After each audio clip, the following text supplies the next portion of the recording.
हमारी इच्छा के विरुद्ध चीज़ें हो जाती हैं। पर समय आने के साथ साथ हमें ये एहसास हो जाता है कि जो चीज़ें हमें उस वक्त सही नहीं लग रही थी, वही चीज़ें आज हमारे लिए सही हो जाती हैं। तो कहने का मतलब ये है कि जो होता है अच्छे के लिए होता है, जो हो रहा है वो भी अच्छे के लिए हो रहा है, और आगे जो होने वाला है वो भी अच्छा ही होने वाला है। इसी के साथ मैं आज आपको एक कहानी सुनाने जा रही हूँ। एक राजा का बहुत विशाल फलों का बागीचा था। उसकी देखभाल एक किसान और उसका परिवार किया करता था। किसान रोज मीठे और तैयार फल ले जाकर राजा को दिया करता था। एक दिन किसान शाम को आकर देखता है बागीचे में कि बहुत से फल तैयार हैं, जैसे नारियल, अमरूद, अनार, सेब, बेर, अंगूर इत्यादि।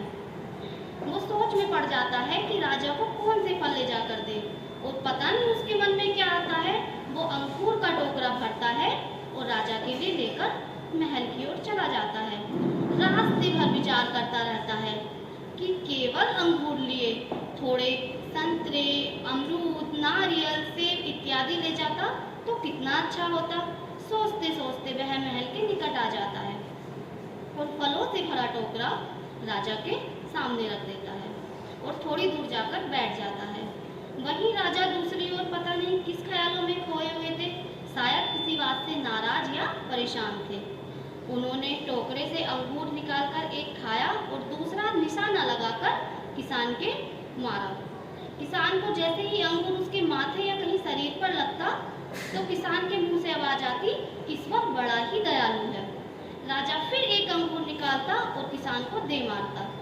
किसान के फिर मुंह से आवाज आती कि ईश्वर बड़ा ही दयालु है। अब थोड़ी देर के बाद राजा को अपनी गलती का एहसास हुआ।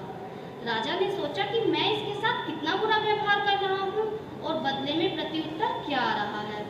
राजा किसान से बोलता है कि मैं तुम्हें अंगूर फेंक के मार रहा हूँ और तुम्हें लग भी रहा है, पर तुम बोलते हो ईश्वर बड़ा ही दयालु है। तो किसान बड़े ही भोलेपन से जवाब देता है, महाराज, बागान में सभी फल तैयार थे, पर फिर भी मैं अंगूर लेकर आया। ईश्वर की कृपा से ही मुझे ये भान हुआ कि मुझे अंगूर लेकर जाने चाहिए।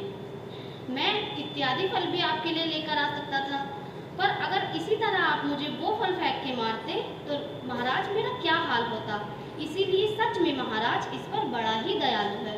तो बच्चों, अगर जीवन में किसी भी मोड़ पर आपके हिसाब से या कुछ भी घटित न हो तो धैर्य रखना, क्योंकि समय अपने राज समय आने के साथ ही खोलता है, और उस समय हमारे मुंह से केवल एक ही बात निकलती है कि जो हुआ अच्छा ही हुआ। धन्यवाद। आपका दिन शुभ हो।